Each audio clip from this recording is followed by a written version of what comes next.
Hi, I'm Coach Corey Wayne, and this is my video coaching newsletter.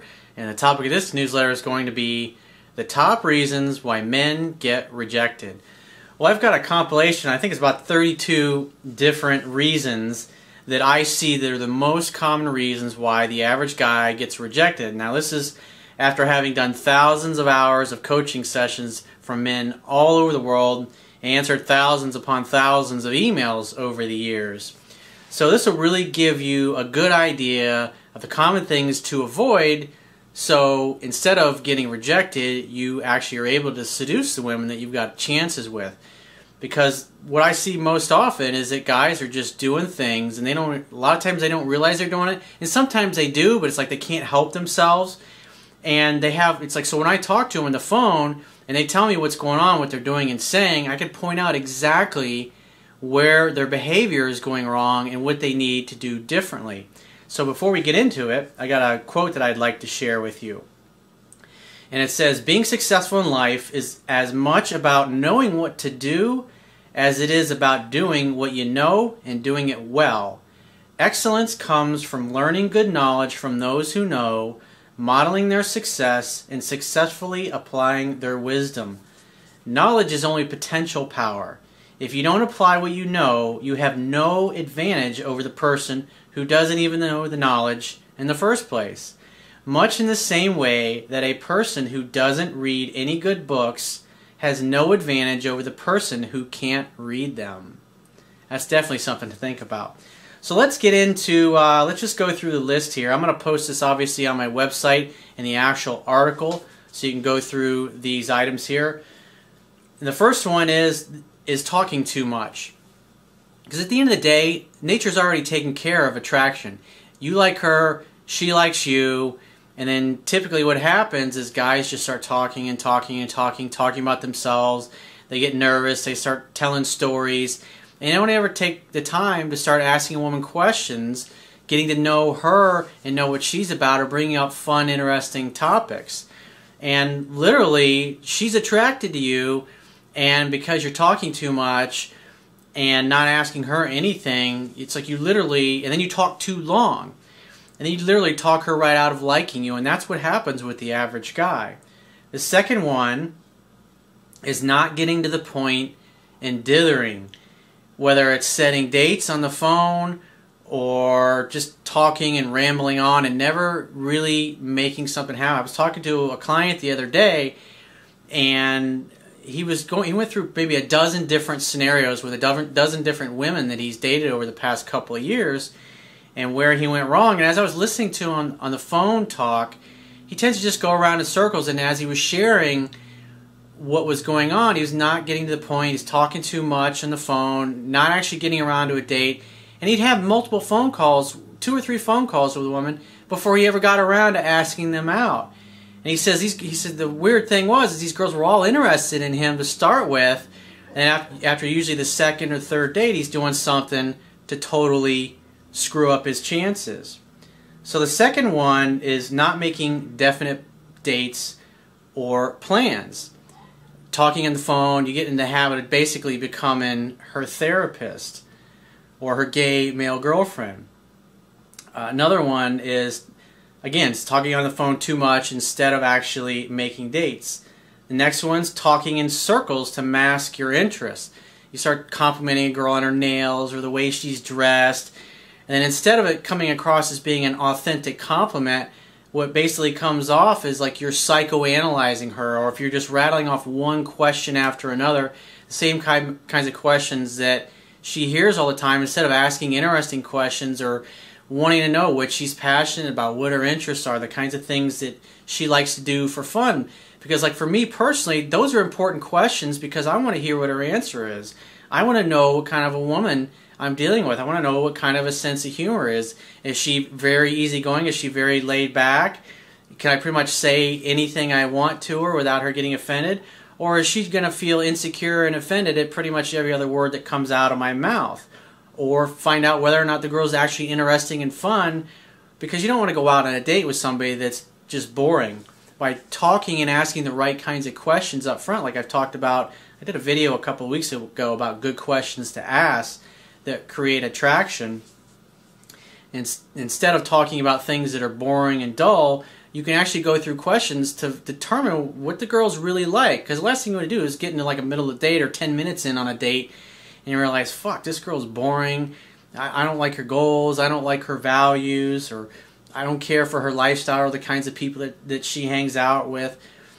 Because, I mean, the idea is that not only you want to find somebody that you're sexually attracted to and who feels the same way, attraction-wise, but, I mean, let's face it, you're not going to be having sex 24/7. Sex, as a matter of fact, is going to be a very small part of your relationship when you take into the context of how much time you actually spend together. And so if you're not having sex and you're hanging out with her, you want to be hanging out with somebody that you really have a great time with, that no matter what you want to do, she's down for it, she's up for it, or she has things that she likes to do that are fascinating, interesting, and maybe you get interested in those things as well. You want a well-rounded woman.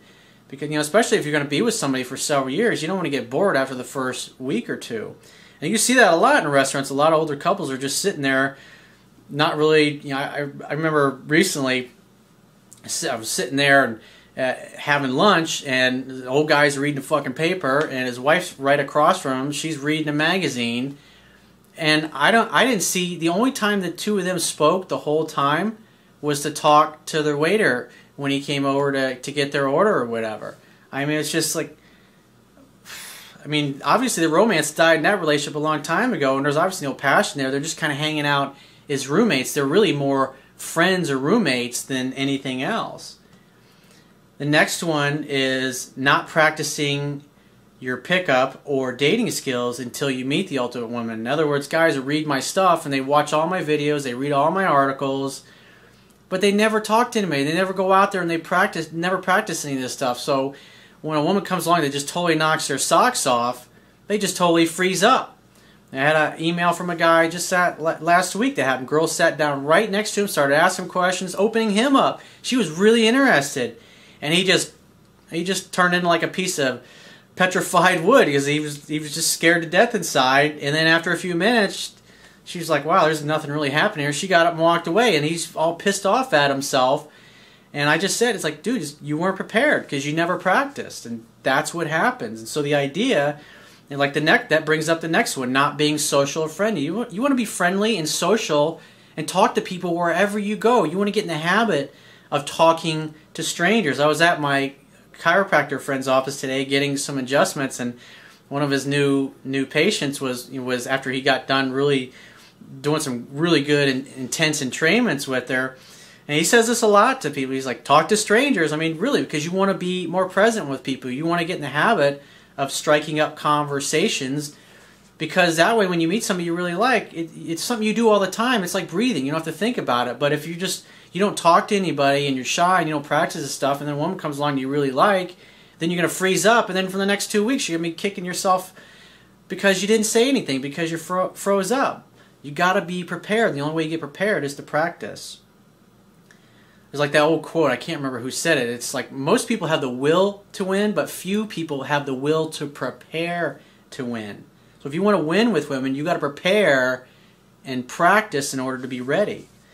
Next one's poor eye contact and weak body language. Hunched over, having your arms in front of your body, you're holding your beer in front of your chest, nervously banging your change in your pockets or playing with your keys, having your hands in your pocket, sit in the corner, just kind of hunched over, like a hyena that hasn't eaten a meal in a couple of weeks.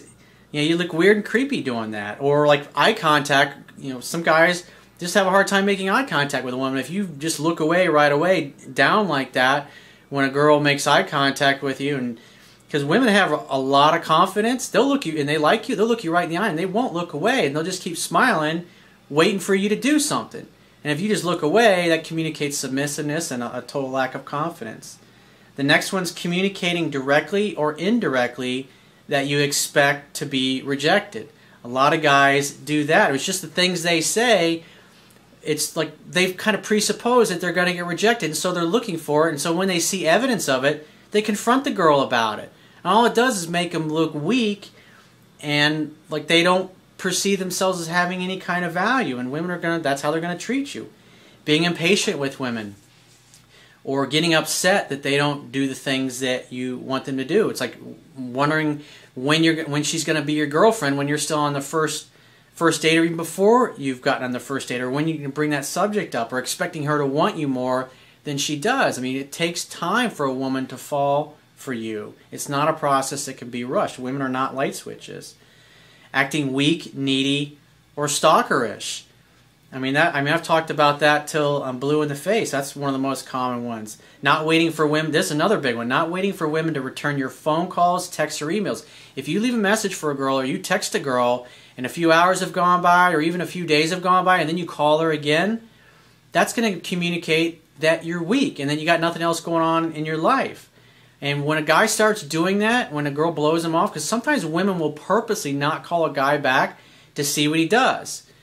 And especially like when she says, oh, I'll call you tomorrow, and then she doesn't call you tomorrow. Sometimes some women are doing that absolutely on purpose. And then you don't hear from her, and then you call her 2 or 3 times. It's like, boom, you're out. That's all it takes to get rejected. Over pursuing, same thing. Calling too much, texting too much, blowing up her phone.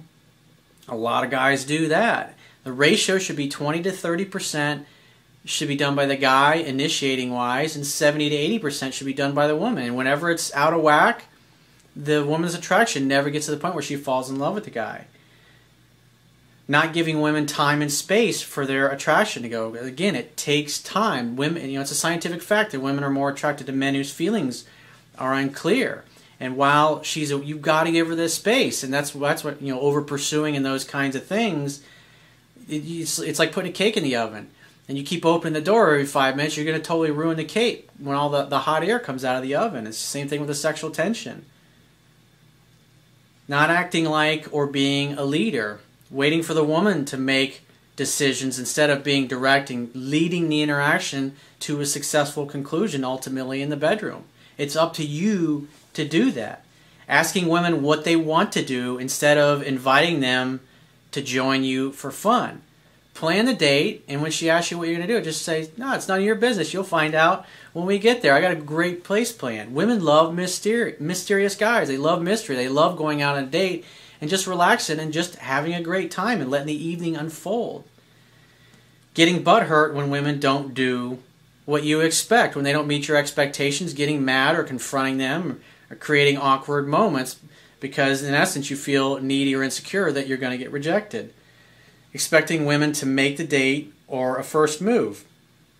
You got to go for the kiss. When she's giving you the body language and signs I talk about in my book, you got to make the first move. You're the man, after all. And at the end of the day, sexually, it's up to you to penetrate her. Women are designed to receive us. And that's why when you sit around and you wait for her to make the move, you're in essence acting like another woman instead of a man. Acting phony or inauthentic, using bullshit BS pickup lines and then grinning, waiting for her to get a reaction from her. Not being congruent with your words, saying one thing, telling her you're going to do one thing, and then you do the complete opposite of that. It causes her to not trust your masculine core. Having no direction or purpose in your life, meaning having no goals, you don't have a career that you're excited about or any kind of a business that you're building. It's like you have just no direction. You're just kind of adrift, just dithering through in life and dabbling this, dabbling in that, but not really going after something that's passionate, that makes you feel passionate and alive and excited. Having no life, hobbies, or interests outside of her. Acting submissive or unsure of yourself. Those are feminine qualities, they're not masculine ones. Arguing with her instead of communicating with an adult, like an adult. I see that's really common, especially guys that are in relationships.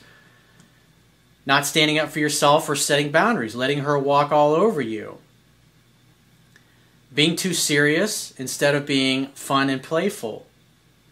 Being negative, complaining, or treating others harshly in front of her, like being a jackass to the waiter or the bartender, or being an asshole. You're going to ruin her interest in you because she's going to perceive you as being an asshole. Talking to your friends about her or what she tells you in confidence.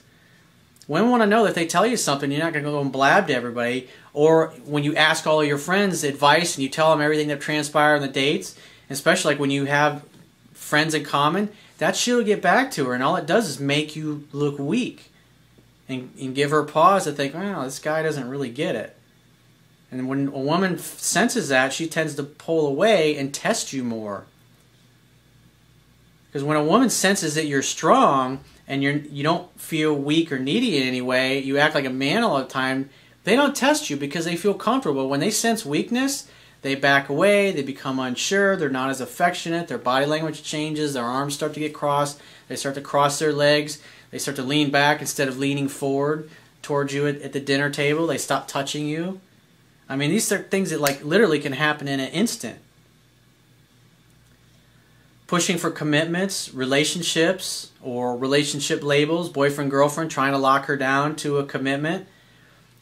Until a woman has emotionally bonded with you, it takes about 2 solid months of dating, doing almost everything right in order for her to get to the point where she actually wants to be exclusive with you. And when she's there, she'll bring it up.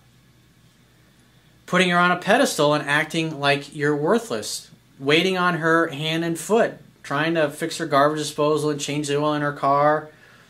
And just basically acting like her do-boy and treating her like a celebrity. A lot of guys do that if they really like the girl, because when you look at it, the average guy, when they do pretty much most things right with women they're not really that interested in, but when they get around a girl they really like, they put her on a pedestal and like she's a celebrity. Then they basically are always, oh, I'm not worthy, I'm not worthy. And it's like if you've ever seen any of the paparazzi following some of the actors and actresses and singers and other famous people around. You listen to some of the bullshit, they go, oh, you're so pretty. And they sound like the biggest fucking nerds. It's just, that's what guys do in essence. And you get nowhere like that. I mean, they'll appreciate the compliments and the praise, but they're going to think you're a douchebag and you're not going to get anywhere because you're not acting like a man. Another thing's changing your opinion to match hers. Not standing up for yourself and what you believe in. It's like you tell her one thing, then she tells you the exact opposite. Sometimes women will do that too. They'll tell you one thing that they're really into, or that they like about a guy, or that they like about life, or a particular type of car, or TV show that they watch. And then by the end of it, the guy's totally trashing what he just told her that he really liked because she said she doesn't like it. Because that's approval type seeking behavior. And the final one is not, this is really important. I see a lot of guys do this when it comes to trying to seduce her sexually. Not taking 2 steps forward and then 1 step back when you encounter resistance. Because a lot of guys, as soon as they encounter resistance or she stops you, it's like they either throw their hands up and they get frustrated with her and angry and like, what's wrong? What's the problem? Instead of just leaning back, chilling, chatting with her, continuing to start asking a few more questions, and then let 3 or 4 minutes go by as you're chatting, and then just saying, hey, bring those beautiful lips over here, honey.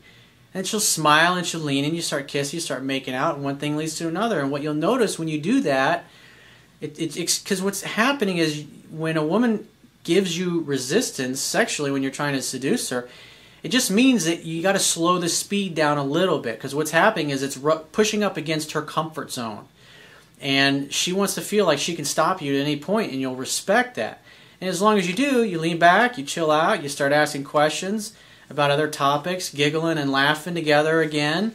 And then a few minutes later, pull her close to you and start making out again, and just slowly keep progressing. And what you'll notice is each time you'll get a little bit further. It's all about breaking down her barriers. And you encounter resistance, you back off, you chill for a few minutes, ask a few more questions. A few minutes later, you go and take a run. Sometimes it may take you 20 minutes.